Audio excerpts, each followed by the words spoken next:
जय श्री हरि। आप सभी को वृधिनी एकादशी की हार्दिक और पावन शुभकामनाएं। आज हम जानेंगे वह दिव्य कथा जो धर्मराज युधिष्ठिर को स्वयं श्री हरि ने सुनाई थी।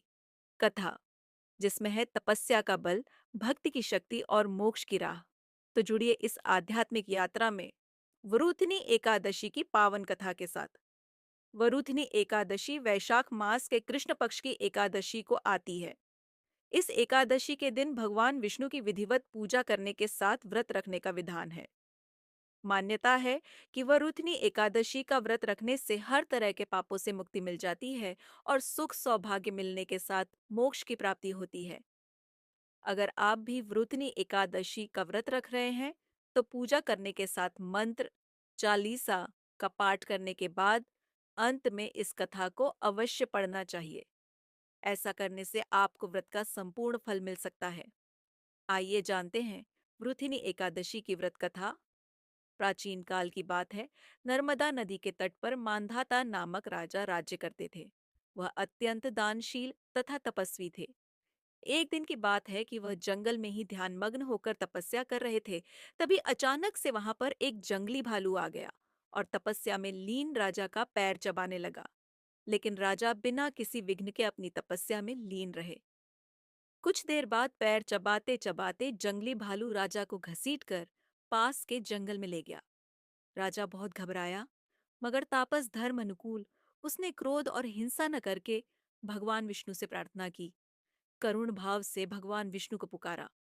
उसकी पुकार सुनकर भगवान श्री हरि विष्णु प्रकट हुए और उन्होंने चक्र से भालू को मार डाला। राजा का पैर भालू पहले ही खा चुका था। इससे राजा बहुत ही शोकाकुल हुए। उन्हें दुखी देखकर भगवान विष्णु बोले, हे वत्स, शोक मत करो। तुम मथुरा जाओ और वृथिनी एकादशी का व्रत रखकर मेरी वराह अवतार मूर्ति की पूजा करो। उसके प्रभाव से पूर्ण सुदृढ़ अंगों वाले हो जाओगे। इस भालू ने तुम्हें जो काटा है यह तुम्हारे पूर्व जन्म का अपराध था। भगवान की आज्ञा मानकर राजा मांधाता ने मथुरा जाकर श्रद्धापूर्वक वृथिनी एकादशी का व्रत किया। इसके प्रभाव से राजा शीघ्र ही पूर्ण सुंदर और संपूर्ण अंगों वाला हो गया।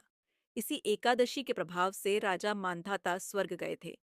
जो भी व्यक्ति भय से पीड़ित है उसे वृथिनी एकादशी का व्रत रखकर भगवान विष्णु का स्मरण करना चाहिए। इस व्रत को करने से समस्त पापों का नाश होकर मोक्ष मिलता है। अगर आपको ये पावन कथा शांति और प्रेरणा दे रही हो तो इसे अपने परिवार और मित्रों के साथ जरूर साझा करें। और ऐसे ही और भी भक्ति से भरे वीडियो पाने के लिए चैनल विवेक कापी ध्वज को सब्सक्राइब करें और वीडियो को लाइक जरूर करें। आपके एक एक लाइक से हमें प्रेरणा मिलती है और सनातन की यह ज्योति और दूर तक पहुंचती है।